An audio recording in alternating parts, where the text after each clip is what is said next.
This is Candid Conversations with Dr. Mayfield, a podcast that resources families and friends with tools to have important conversations about mental and emotional health. This show is sponsored by Mayfield Counseling Centers, helping you find clarity, hope, and purpose. Here's your host, Trevor Sheeran. Thank you for joining us today on Candid Conversations. We are glad to be joining you in our continued creation of a studio at Mayfield Counseling Centers. We're figuring it out. Slowly but surely. Fortunately for all of you podcasters, nothing has actually changed. So there's no discombobulation, and we are grateful for you and your presence with us. I just want to shout out to our podcast listeners too. I mean, we're continuing to grow in listens, and thank you if you're sharing it, and just encourage you that if you find some of this stuff valuable, as we do, obviously we're biased, but would you share it? Would you get your friends and family involved in listening? And it's our heart that we can equip people to care for others better. Yeah, that would really encourage us. Ooh, nice one. Nice slide in there. I like that. And we are talking about encouragement today. Today is part 4, I think, of a 5-part series on encouragement. You didn't know that we could get so detailed about encouraging, did you? I didn't think we could either. So let's review. Day 1. Part 1 was kind of the overview when we had the aha moment of like, oh, we probably could do a 3-part or 4-part or whatever. So there's more to this than we thought. Yeah. So I think what second one was validation that you took. Validation. Yeah, yep. Talking about the idea that just calling out things, right, that we see, and isn't it? What'd you say? It was like validation is that's the right way to do that thing. Right. That's the correct. It's calling out the obvious. Yeah. It's either or. It's either the right way or the wrong way. Right. And then we did affirmation was the second week, or third week, and that was really. So that's the right way, the wrong way to do it, and you did it really well. Yep. I know. Yep. Very simple. And so today is the next step, encouragement. Now, I think this is going to be a little bit easier to understand, and it's not as nuanced as some of the other ones. Or is it? Or is it? Bum, bum, bum. So, Dr. Mayfield, let's start by just kind of laying out our initial thoughts about what is encouragement in this overall steps of encouragement conversation. Well, as I've been thinking about this week, there's a bunch of different ways we could have done research. So I did, I went to, what does sacred text say? What does the definition in Webster's dictionary say? Mm-hmm. What does literature say? Really boring, right? But the big thing that came up was it's an identity thing, right? It's calling out things in somebody that speak to their identity, and when we talk about identity, let's maybe break that down for a second, because I'm not sure all of our listeners understand when we talk about that. But identity is who we're meant to be, who we've been created to be. Operating out of our giftings, operating out of our uniqueness, and so I think encouragement in a lot of ways is calling out and honoring, at least in my mind, those things. Mm-hmm. So for example, shout out to Trevor. We did a fantastic training on Monday with a very just thinking about this guy's experience in 45 years as a therapist, and he's it's not me, a gentleman named Steve Earle. Steve Earle. Just in case you're wondering. Yeah. So he saw something in you from a creative standpoint and goes, you know what? Yeah, I'll hire you. I'll use you to create these DVDs and these videos, right?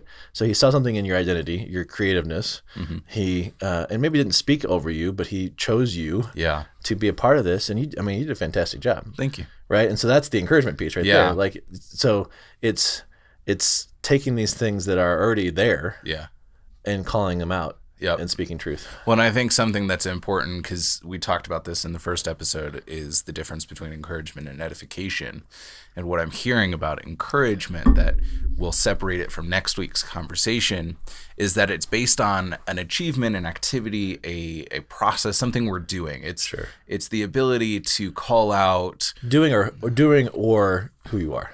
Sure. Right. Where I can see, like, Dr. Mayfield's built this company of 30 employees, I think, something close to that. I haven't counted recently. And, it's grossed this amount of money over the past 3 years that it's been in existence. And it's served this many people, and we're getting this sort of recognition. And so from that information about the things that you've done and the things that you've accomplished and driven, I'm able to then speak to who you are through those things. Sure. And I think that's the important aspect of encouragement, is it's kind of through that lens of, you not only did you do business right in a lot of ways, not all the time. I won't go that far. I've been around long enough. I'm gonna keep my mouth shut for a second here. But in a lot of ways, you've done business right. Sure. And you did it really well.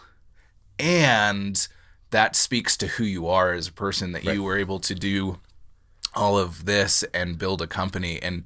And we'll talk next week about how edification is slightly different. It is, because encouragement stops. Yeah. Right. And I think it stops in calling out those things. Yeah. Right. Let me ask you this, though. Can encouragement be done without relationship? I don't think so, because you kind of need some research. Right. I can't go up to somebody that I just met and go, really, I see this in you, and, Unless you're Sherlock Holmes, I could see that working. Well, okay, maybe. Shout out to Benedict Cumberbatch. Oh man, that guy. But no, I think you're right. It has to be in relationship, because I've got to know you and observe you long enough to go, okay, those are his giftings, those are his skills, those are her attributes, and it's something that then I'm going to spend some time. It kind of goes back to our podcast before Christmas on the art of gift giving. Right.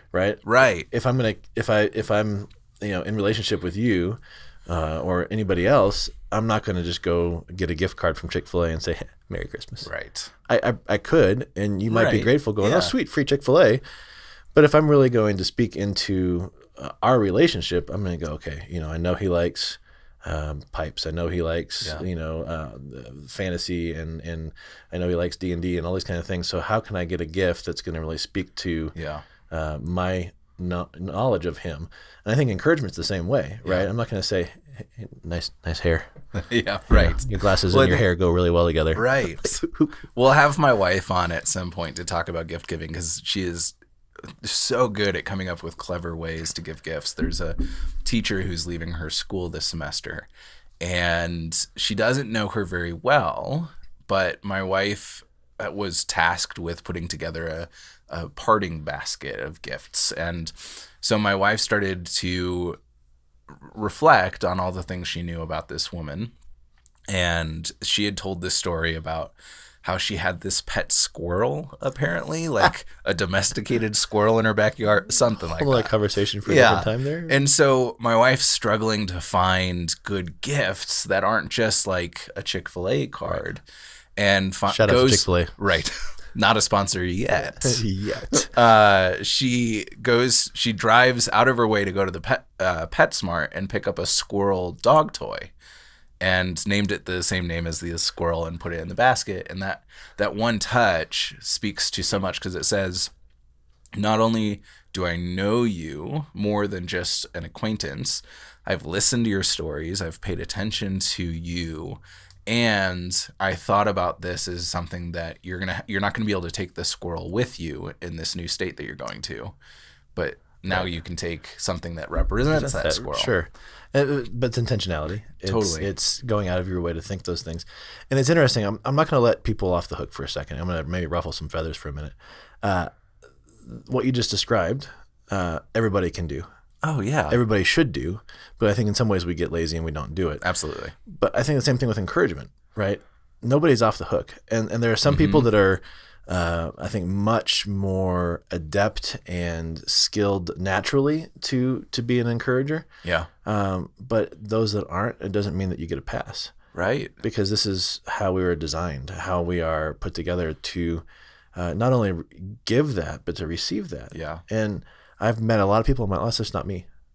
Well, no, Right. it is, but you're just choosing not to learn or to grow into that that skill. Well, and it to me, that argument, like it's a big pet peeve of mine to use that sort of argument to get out of something, because I hear a lot of people, and I'm not gonna target anyone as specifically right here because I haven't heard this one, but this will speak to the argument of, oh, I'm just not a strong person, so I can't handle that.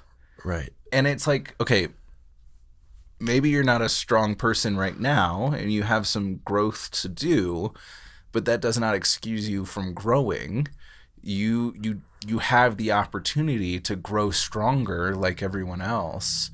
And I think sometimes we can take a weakness or something that's difficult for us and make it an excuse to not do that thing that is difficult. And to me, I think there is no lower characteristic of a person than to just hide behind weakness, rather than to find ways to grow and develop and say, yeah, I don't have the upper body strength, let's go with that, to lift this thing. I don't. Just to put that out there. However, I know that I need to get this couch up the stairs. So we'll figure it out. So I need to find a way to do that. And so it's the difference between giving up and showing a lack of grit and resiliency and saying, I'm not a good encourager, so I'm just not going to do it. Well, it goes back to our, a year ago? Growth mindset versus fixed totally. mindset conversation. Goes back to our conversations where we've talked about some of Dr. Leaf's stuff. Yep. So it's an outlook of I don't have it, or I'm not good at it, so I'm not going to try. Yeah. Versus, okay, I suck. It's a starting point. Right. Let's figure it out. Right. Let's get better at it. Everybody starts at the starting line. Right. Well, and my love language is going back to that conversation. I'm losing track of how many episodes we've got and where we're at. So I think this is 60, something like that. So, when we talked about love languages, my love language is words of affirmation or words of encouragement, right? And I've had to wrestle through the notion that seems selfish. Because it's not saying puff my ego up. It's just saying, hey, notice. Yeah. And my wife, I'll give a shout out to her. That's not her natural bent. And on our almost 12 years of marriage, she has done a fantastic job of growing in that, right? Of going, okay, this is my husband's love language. Yeah. I don't do that naturally, Yeah. but I'm going to do my darndest to figure out how to do it. And some of my expectations then have to be lowered a little bit, going, I'm not going to receive this daily, but Sure. I'm going to receive it when she's able to do it. You have realistic right, and she's doing a great job with it. And guys, when we're talking about this, right, it's her leaving a note on my seat of my car saying, "Hey, love you." Hey, that goes a long ways. Yeah. Right. Or hey, I was preaching, filling a pulpit this weekend. And she texted me between services. She goes, I watched it. You did fantastic. Yep. Right? And it's not rocket science. No, she didn't have to go write an epic Shakespearean poem. That'd be cool, though. Yeah, but would you really understand it? Yeah, I'd probably try. That's a good point. Yeah, you have to be like a PhD in philosophy. Yeah, for real. Anyways. As we digress, we're in rare form today, by the way. Yeah. Just we're starting a little bit later in the day. It's a good thing, which we finally managed to do. One thing that I think might be important to talk about is the difference between encouragement and flattery, because I think that encouragement can get you a long distance in your relationships with people and can change the way that others view you, but it can also be manipulative. Sure. To be flattery. Flattery is superficial. Oh, you look so nice today. I love your glasses. Yeah, but none of those things you're saying are false. Right. But it kind of puffs your ego up, right? Sure. But if I were to, but go back to your creativity and what you did on Monday with, speaking to the depth of that, in some ways you probably kind of go, okay, I'm going to accept that compliment, but it feels a little bit, you kind of, oh, okay. I don't know, for a lot of us, taking a compliment like that, it's hard to say thank you because, we don't want it to sound like we're prideful or whatever. I think that flattery is just an easy way to puff up ego or pride or whatever. That's my opinion, at least. Well, it also sounds to me from what you're saying that almost a flattering statement and an encouraging statement could be the same words. They could be. I don't know. I mean, maybe they could be. I think sometimes, though, we look at depth. I look at flattery as just really shallow. So flattery would be more... This is part 6. Part 6. Would that fit better into affirmation? Or is it kind of maybe in this purgatory between affirmation and encouragement? Probably in this purgatory between the two. I mean, you think about, I'm going back to how is flattery any different than like an infatuation? So when you first meet somebody and you're just totally enraptured in their look or whatever, that's infatuation. Yeah. It's pretty shallow. Yeah. You look nice, so I'm attracted to you. There needs to be more substance than that. Right. And that's how I see flattery, where encouragement is going, okay, I'm committing to you as my spouse or whatever, and going, so my wife, I'm going to commit to you, the vows. And that's love. It's unconditional. It's not based on circumstance. And I think encouragement's that much more depth. I don't know, maybe I'm wrong. I think that sounds about right to me. And that's why I love, I hope, as we get more and more listens, people interact. It'd be fun to do a live show one of these days and have people interact on Facebook or, respond to some of these questions that we've got. Yeah.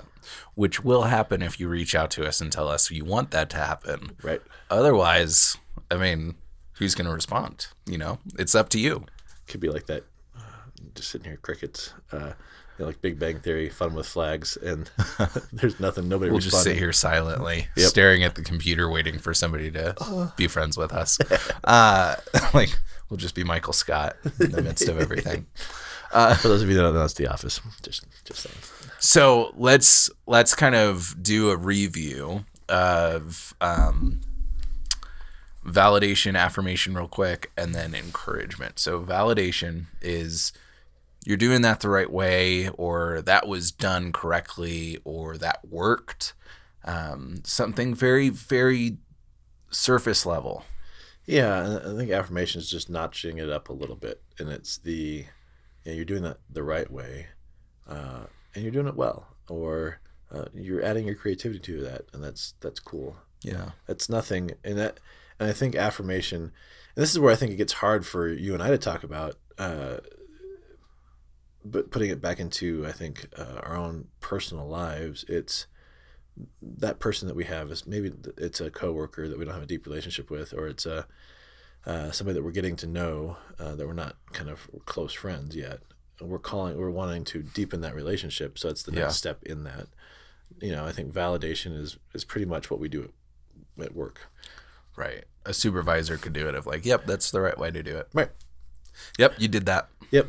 And I think then if we're increasing in intensity or depth in our relationship, affirmation is the next step of going, okay, I want to validate you're doing that right, and I want to add a little bit more so you know that I see you. Yeah. I liked how you did that a little bit differently and made it your own. Right. And I think then encouragement is going, wow, you are so creative. You are so gifted in that area. You're doing it right. You're doing it in your own way, which is really cool. Yeah. And man, this is going to be really impactful for the people that you're working with. Great job. Yeah. I've seen what you're doing. I know a little bit about you and your hopes and dreams, and I'm seeing how that is all working together in what's going on right now. Yep. Yeah. Next week, we will finish up this series on encouragement by talking about edification. With a special guest, my dad, who I think is a really, really strong edifier. And for a lot of you, edification is a word that you don't use ever. I mean, it's not very commonly used. And so you may not even know what it means. And so I encourage you to tune in next week, do some research on your own if you'd like, or just tune in next week and we will lay out for you what edification means in our perspective. And we'd love to hear from you what your perspective on edification is and on the past 3 different steps of encouragement that we've done. And I think it's going to be important that if you've started this series to listen through all of them, because edification is going to take it to a whole other level in my mind. Yeah. So if you feel like the past few episodes have kind of been ho-hum, I know all this, I've got it, I'm a good encourager, next episode is definitely for you. And if you're coming into this where you recognize that encouragement is not a strength of yours, we want to encourage you that we definitely believe that you have the ability to grow into this and that it's something worth the effort and the time to develop and to be an encourager, not just for yourself, but for the people that you interact with. Yeah, absolutely. Thanks for listening. We'll catch you next week. Thank you for joining Candid Conversations. If you would like more information, you can email candid@mayfieldcounseling.com or call 719-452-4803.